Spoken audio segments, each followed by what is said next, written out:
Ouais, mais c'était bon ça. C'est rondeur ou roudeur? Non, c'est roux. Roudeur. Ah, essaye d'articuler quand tu parles parce que je comprends.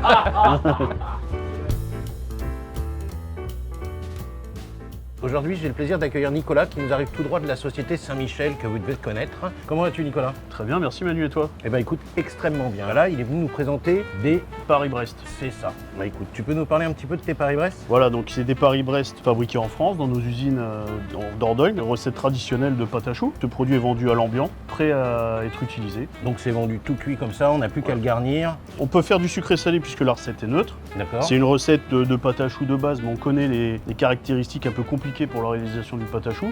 Donc là, c'est vraiment un produit clé en main pour le professionnel.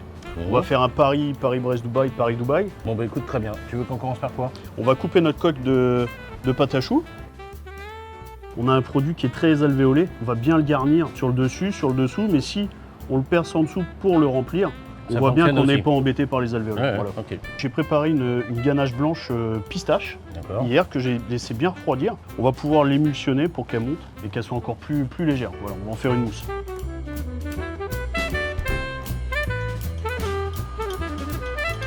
Ma ganache est montée, on va pouvoir la... Voilà, on a quelque chose de léger qui se tient bien.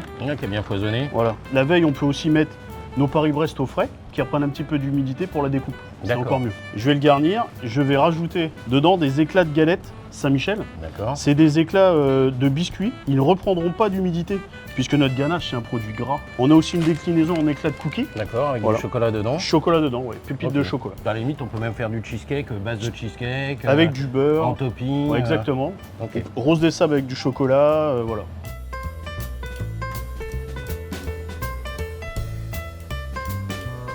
Petit collerette très légère pour coller mon chapeau. Voilà. Donc je vais glacer partiellement mon Paris-Brest pour qu'on ait encore de la visibilité sur notre crème pistache, qu'on ait encore cet aspect un peu coloré, mais qu'on amène quand même du croquant avec notre chocolat, dans lequel j'ai des petites amandes torréfiées et j'ai rajouté quelques pistaches aussi pour le goût. D'accord. On va le débarrasser au frigo et puis je crois que tu as 2-3 petites présentations. Voilà, d'autres aromatiques, du salé. Des petites techniques d'utilisation. Voilà. Bah écoute, on va l'installer tranquillement. C'est vraiment un produit neutre. Alors quand on dit neutre, c'est neutre en sel ou en sucre, mais pas neutre en beurre, attention. On est franco-français, il y a du beurre, on est 29% de beurre dans le produit. Le produit s'adapte un peu à toute situation. Petit zeste de Kumbawa. Ouais, exactement. Un peu de fraîcheur. Tu peux faire quelque chose d'original avec un produit simple, mais même en mettant une recette simple, tu arriveras quand même à avoir un produit original.